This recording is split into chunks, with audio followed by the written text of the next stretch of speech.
Hi friends, welcome back again to my channel. So दोस्तों again आज मैं आप लोगों के लिए कुछ अपडेट्स लाएंगे दोस्तों। किस तरह से मार्केट यहाँ पर जो है अप एंड डाउन हो रहा है, क्यों हो रहा है एंड यहाँ पर कितने चांसेस है अब मार्केट का आगे बढ़ने का एंड कहाँ तक मार्केट जा सकता है, क्या अभी और डाउनफॉल आएगा। दोस्तों उस सब के बारे में आज के वीडियो में डिस्कस करेंगे। ओके तो फ्रेंड्स अगर हम देखते हैं right now coin market cap, तो आपको दिखाई देगा राइट नाउ यहाँ पर बिटकॉइन जो है वो अच्छा खासा 1,12,000 के आसपास ट्रेड कर रहा था, लेकिन राइट नाउ अभी ये 1,03,000 एंड 4 के बीच में अभी आप उसको देख रहे हो। ठीक है, सुबह 1,05,000 के ऊपर भी गया था, 5,000 के ऊपर भी गया था, लेकिन अभी वापस से जो है नीचे आ गया है। ओके, आप दोस्तों अगर देखते हैं राइट नाउ तो बिटकॉइन का डोमिनेंस, जैसे कि मैंने कहा है, डोमिनेंस बढ़ेगा तो ऑल्टो कॉइन्स की हालत ख़राब होगी ही। फ्रेंड्स एग्जैक्टली यहाँ पर वही हो रहा है, डोमिनेंस जो है बिटकॉइन का वो बहुत ज़्यादा बढ़ा हुआ है एंड उसी तरह से यहाँ पे ऑल्टो कॉइन्स की हालत ख़राब लगी पड़ी हुई है।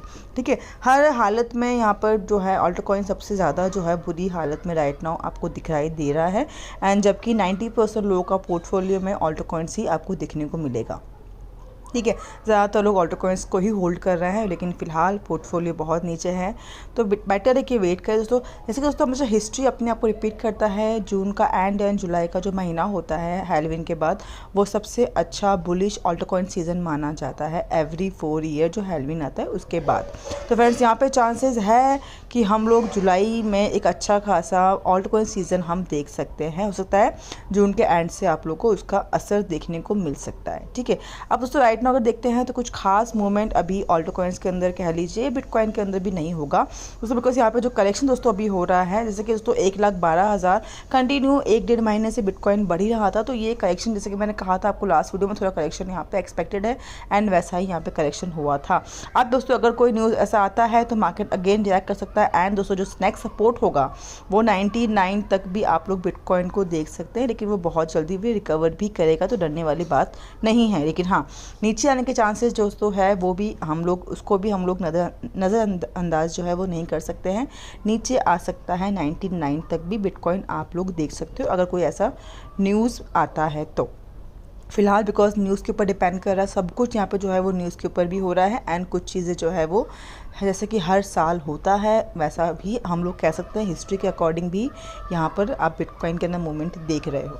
ओके, अब दोस्तों बात करते हैं क्या न्यूज़ है जो इफ़ेक्ट कर रहा है। तो फ्रेंड्स यहाँ पे फिलहाल दोस्तों जो न्यूज़ है वो सबसे बड़ी दोस्तों जो है वो टैरिफ से ही रिलेटेड है। ठीक है, टैरिफ की वजह से बहुत सारे इश्यूज़ हम लोग अभी राइट नाउ फेस कर रहे हैं। फ्रेंड्स दोस्तों अगर हम राइट नाउ दोस्तों देखते हैं तो यहाँ पर जो है जिनपिंग जो है, जैसे कि चाइना में जो टैरिफ लगा था वो टैरिफ एंड दोस्तों यूएस का जो टैरिफ, यूएस ने जो टैरिफ लगाया था अभी कुछ टाइम के लिए उसे पॉज किया था, लेकिन यहाँ पर माना जा रहा है कुछ टाइम पे ही यहाँ पर ट्रंप एंड जिनपिंग जो कि चाइना के प्रेसिडेंट है वो लोग बात करेंगे आपस में एंड दोस्तों इनका जो डिस्प्यूट है टैरिफ को लेके उसे किसी हद तक एक पॉइंट पे लेके आएंगे। तो ये इस बारे में वो लोग बहुत जल्दी on call, that means phone पे बात करेंगे, मिलने की बात नहीं हो रही है, बट हाँ फ़ोन पे बात होगी उन लोगों की। लेट्स सी उसके बाद क्या वो लोग डिसाइड करते हैं, किस लिमिट पे लोग आके अपने टैरिफ को पॉज करते हैं, कितना टैरिफ दोस्तों लगाते हैं, अब वो उनके कॉल के बाद ही होगा यहाँ पर। ठीक है, तो ये एक पॉजिटिव है कि भाई उन्होंने कम से कम बात करनी तो ज़रूरी समझी, बिकॉज अभी तक जो है चाइना हर तरह से मना ही कर रहा था कि भाई हम कोई बात नहीं करेंगे, अभी तक हमें कोई भी बात करने का इन्फॉर्मेशन नहीं आया, लेकिन अभी कंफर्म हो गया है कि ये लोग जो है वो बात करेंगे उनके टैरिफ के डिस्प्यूट को लेके एंड किसी एक अच्छे पॉइंट पे आकर इस चीज़ क्लोज कर सकते हैं। ओके, तो ये एक पॉजिटिव न्यूज़ हो सकती है अगर ये चीज़ें पॉजिटिव वे में किया जाएगा तो। ओके दोस्तों उसके अलावा दोस्तों जो आप लोगों को पता होगा कि जब दोस्तों ये टैरिफ लगाया था ट्रंप ने, दोस्तों ट्रंप जो है वो ऑफकोर्स दोस्तों करता धरता है राइट नाउ यूएस का, तो डायरेक्टली प्रेसिडेंट जो है वो टैरिफ लगा सकता है बिना कोई भी इमरजेंसी वार्निंग के, वो टैरिफ लगा सकता है, वो इस तरह के रूल्स बना सकता है बिकॉज वो यूएस का डायरेक्ट प्रेसिडेंट है। ठीक है, तो फ्रेंड्स जैसा दोस्तों उन्होंने क्या था वैसा ही उसके बाद हुआ क्या, टैरिफ बहुत ज़्यादा जो है वो डिस्प्यूट में आ रहा था, बहुत ज़्यादा इफेक्ट हो रहा था, तो उसके बाद जो है कोर्ट ने यहाँ पर जो है उसके खिलाफ स्टैंड लिया था एंड कोर्ट ने कहा था कि इस तरह से आप टैरिफ जो है वो नहीं लगा सकते हैं। ये चीज़ उन्होंने ट्रंप को कहा था कि इस तरह से आप टैरिफ जो है वो नहीं लगा सकते हैं, ये इफ़ेक्ट करेगा all over the world and effect करेगा इकोनॉमिकली यूएस को भी। ठीक है, तो ये चीज़ कोर्ट ने कहा था, लेकिन उसके बाद हुआ क्या, ट्रंप ने दोस्तों अगेन अपना पत्ता फेंका एंड कोर्ट के उस डिसीजन को स्टे लगा दिया। ठीक है। यहाँ पे उसका पढ़ सकता है, the being blocked by trade court, Trump tariff to remain in effect. That means Trump का टैरिफ जबकि वो पॉज करने की बात हुई थी, लेकिन वापस से जो है वो इफेक्ट में आ गया है after appeal court grant stay. तो फ्रेंड्स कोर्ट के दोस्तों जो डिसीजन को उसके ऊपर स्टे लगवा दिया है यहाँ पे ट्रम्प ने। एंड दोस्तों उन्होंने ये भी चीज़ बोली थी कि भाई अगर ये चीज़ें टैरिफ अगर हम लोग हटा देंगे तो ये इकनॉमिकली अच्छा नहीं होगा यूएस के लिए। उन्होंने ये चीज़ें बोल के फ़िलहाल कोर्ट का जो डिसीजन था उस पर स्टे लगाया। तो वापस से जो है ट्रेड वैसा ही, टैरिफ जो है वैसा ही एज इट इज़ जो है वो चल रहा है, ठीक है। तो ये दोस्तों देखा जाए तो यूएस के कोर्ट में, यूएस के गवर्नमेंट को भी ये कोर्ट जो होता है, जो हर एक कंट्री में होता है, आप कह लीजिए सुप्रीम कोर्ट कह लीजिए, वहाँ पर भी इस तरह का कोर्ट होता है। जिन्हें ये चीज़ सही नहीं लगी तो उन्होंने अपना आर्गूमेंट रखा एंड कुछ डिसीजन भी लिया। लेकिन दोस्तों जैसे कि पता है आप लोगों की, ट्रम्प जो है वो बहुत ही ज़िद्दी किस्म का इंसान है, तो उसने इस टाइम पे कोर्ट की भी नहीं मानी है। एंड उन्होंने अपनी दलील में यही बोला है कि ये ट्रम्प जो ये टैरिफ है ये इकनॉमिकली यूएस के लिए बहुत स्ट्रांग है। अगर हमने टैरिफ नहीं लगाया तो बाकी कंट्रीज़ जो है वो यूएस को दबा सकती है, ऐसा उन्होंने अपने एक स्टेटमेंट में बोला है। एंड उसके बाद यहाँ पे टैरिफ एज इट इज़ सभी कंट्रीज़ के ऊपर लगा हुआ है, पर लेकिन जबकि कोर्ट का जो डिसीजन आया था, जो कोर्ट ने कहा था, उस पर स्टे लग गया है। ओके, तो दोस्तों अभी सोचिए राइट नाउ अगर देखा जाए तो सबसे ज़्यादा पावरफुल इस टाइम पे ट्रम्प ही दिख रहा है एंड ट्रम्प ज़्यादा जो है हर चीज़ों को रूल कर रहा है अपने हिसाब से। एंड दोस्तों ये चीज़ें कहीं ना कहीं मार्केट के ऊपर इफ़ेक्ट कर रही है।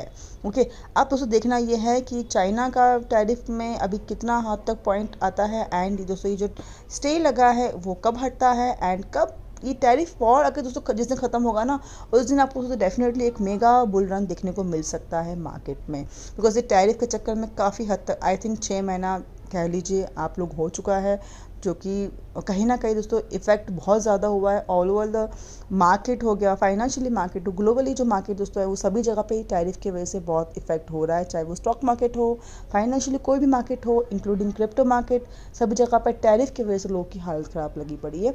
बिटकॉइन दोस्तों तो बढ़ रहा है, लेकिन बिकॉज बिटकॉइन के अंदर अच्छा खासा रिजर्व आ रहा है, ETFs जो है वो आ रहे हैं, ETF की वजह से एक ह्यूज अमाउंट जो है वो बिटकॉइन के अंदर आ रहा है, लेकिन ऑल्टो कॉइन्स के अंदर कोई भी मूवमेंट देखने को नहीं मिल रहा है। तो फ्रेंड्स ये दोस्तों जो है थोड़ा सा सोचने वाली बात है कि भाई ऑल्टो कॉइन्स के अंदर कब हम लोग रैली देख सकते हैं। तो मेरे हिसाब से थोड़ा सा हमें वेट करना होगा एंड मे बी जुलाई के महीने में आपको एक अच्छा बुल रन कह सकते हैं, एक अच्छा रिकवरी दोस्तों जो है, बिकॉज इतना नीचे आ चुका है ये, मुझे लगता है कि रिकवरी कर ले तो भी बड़ी बात हो गई है ऑल्टो कॉइन्स के अंदर, ठीक है। एंड दोस्तों मैंने आपको लास्ट वीडियो में बताया था कि अगर आप कोई भी ऑल्टो कॉइन्स के अंदर एंट्री लेना चाहते हैं तो अच्छा रहेगा कि जो ऑल्टो कॉइन्स के अंदर ETF फाइल हो रहा है उसमें ही जाइए, तो उसमें थोड़ा सा पॉसिबिलिटी एक अच्छे रिटर्न की, ठीक है। बिकॉज ऑल्टो कॉइन्स इतने ज़्यादा आ चुके हैं मार्केट में कि इंसान किस के अंदर ही आप इन्वेस्ट करेंगे। तो अगर आप सोच रहे हैं तो ETF जिसके अंदर आ रहा है, जो ETF अप्लाई हो रहा है, बेटर है कि आप उन ऑल्टो कॉइन्स के ऊपर ध्यान दीजिए एंड उसके अंदर ही आप जो है इन्वेस्ट कीजिए। बिकॉज आने वाला महीना दोस्तों जो है नेक्स्ट मंथ आप उस ऑल्टो कॉइन्स के अंदर एक अच्छा खासा प्रॉफिट बुक कर सकते हैं। ओके, सो फ्रेंड्स दोस्तों ये कुछ अपडेट्स था दोस्तों मार्केट का। हाई होप दोस्तों वीडियो पसंद आएगा आप लोगों दोस्तों। मिलते हैं इस वीडियो में। Take care for now and bye bye.